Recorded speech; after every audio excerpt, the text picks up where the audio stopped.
Aaron kids, welcome back. I am so glad that you are here today watching with me, Pastor Annie. Now, this whole month long, we are talking about cooperation. Cooperation is working together to do more than you can do alone. So whenever you are helping someone out, that's cooperation. Maybe it's at home and you're helping mom with supper. Cooperation. Maybe you're at school and you're helping your teacher hand out all the handouts. Cooperation. There are so many ways that we can cooperate with one another. Now, our story today in the Bible is like one of those stories that could be an action movie. We are going back into the book of Exodus, where we are following Moses and the Israelites. At this time, the Israelites are still in the desert, but they are being attacked by the Amalekites. And it was a big deal because the Israelites, they didn't really know how to fight or do anything like that. So Joshua, the leader of the army, came to Moses and said, "Hey man, the Amalekites are coming. What do we do?" So Moses, being the leader that he was, told Joshua, get everyone that he can to fight the Amalekites. Give them swords, give them all the things, and we know that God will be with us because he's saved us before. Whew, okay.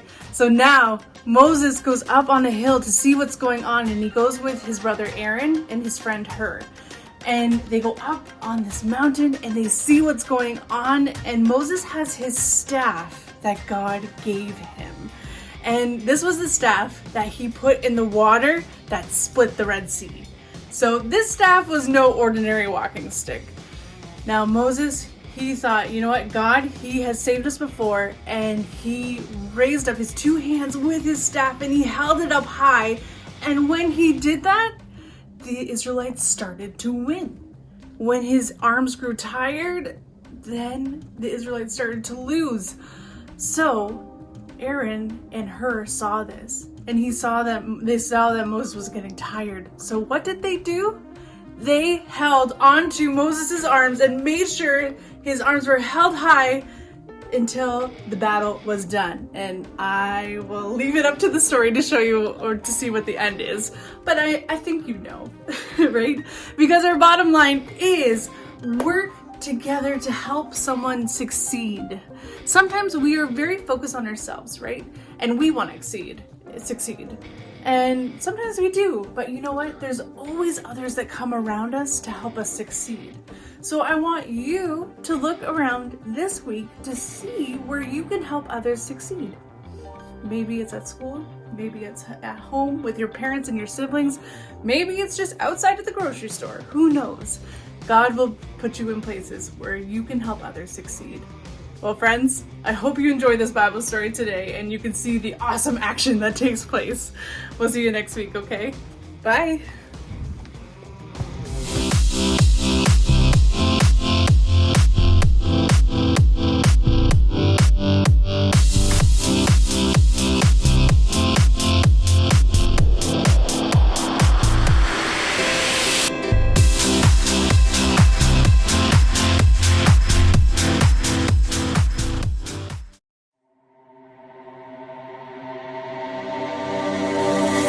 Come together, working hand in hand. It's easy if we all carry the load.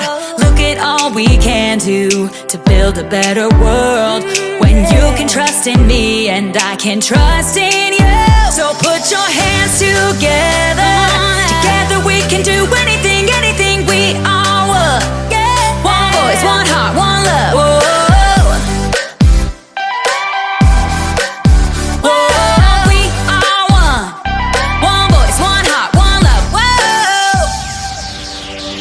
We're gonna help this city all together now. We make a better story when we help each other out. With peace and understanding, you'll never walk alone. When you can trust in me and I can trust in you. The time is here, the time is now to take a stand and make it count. So put your hands together. Together we can do anything, anything we all want. One voice, one heart, one love. Whoa, put your hands together. Together we can do anything, anything we all want. One voice, one heart, one love. Whoa. Ooh.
It's me, Haley. Have you ever wanted to be famous? Like maybe the lead singer of a rock band? Hello, Cleveland! Woo! Or maybe you fancy yourself the lead guitarist. Can you picture it? A huge crowd of people watching you, cheering for you, chanting, Haley, Haley, Haley! Or, whatever your name is. That would be amazing! But, you know what? Most bands don't start off on top like that. Most bands start off in some room where they practice playing music and they show lots of cooperation. Cooperation is working together to do more than you can do alone. Every member of a band plays an important part. Take one instrument away, and it just won't sound the same. But you wanna know who I think deserves a little more credit in a rock band? The drummer! Think about it. Hey, Warren. The drummer supports the whole band. Without a drummer, who would keep the beat?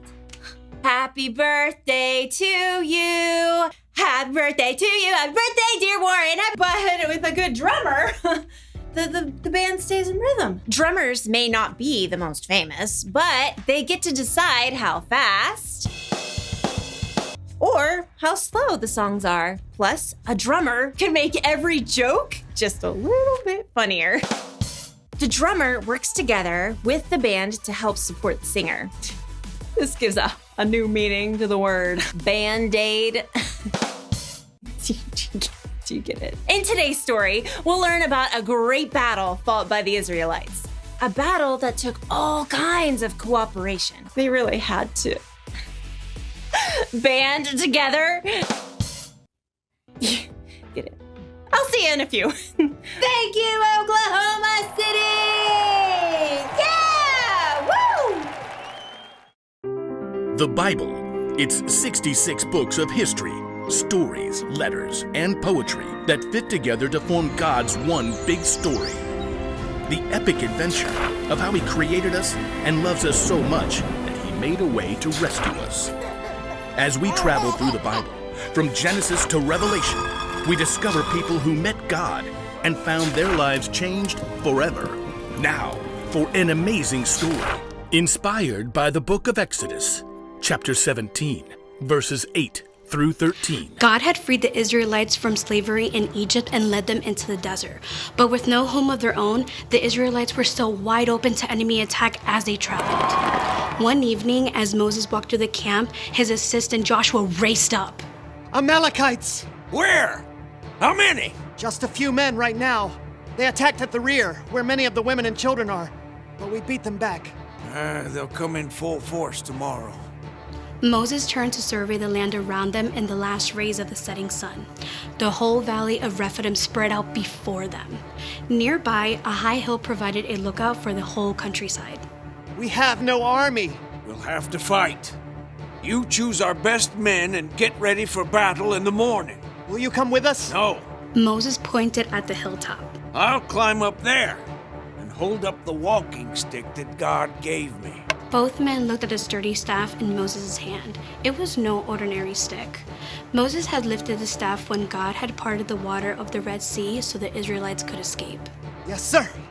I'll call the men. In the great chill before dawn, Joshua and his group of inexperienced fighters prepared for battle against the Amalekites.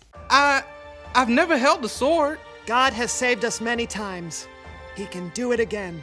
As the ragtag army gathered at one end of the valley, Moses climbed the hill with his brother Aaron and his friend Hur.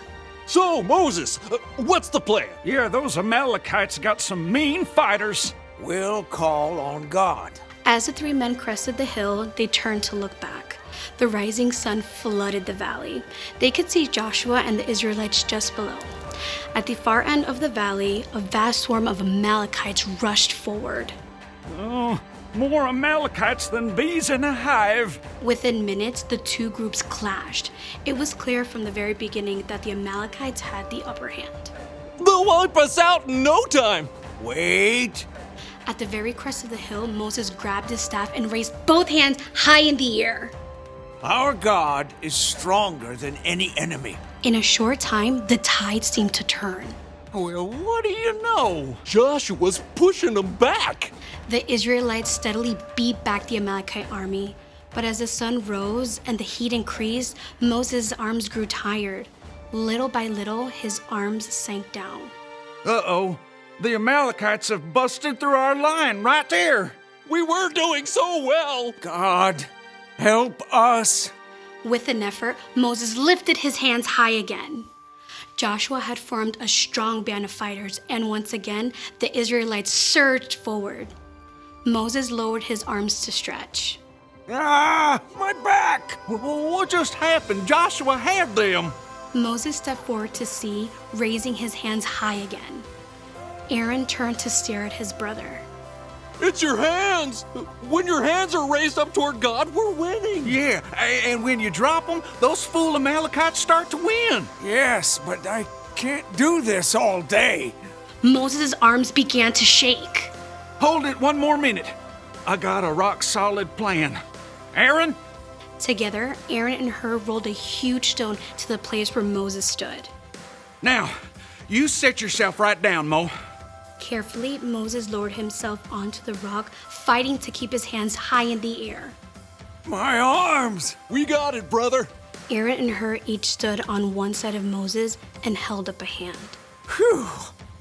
For the rest of the day, Aaron and Hur stood right beside Moses, keeping his hands steady. By sunset, Joshua and the Israelites completely defeated the Amalekites. Look at him run! The Amalekites had been defeated by God's power, but it was only by working together with his friends that Moses had been able to keep his hands lifted high all day.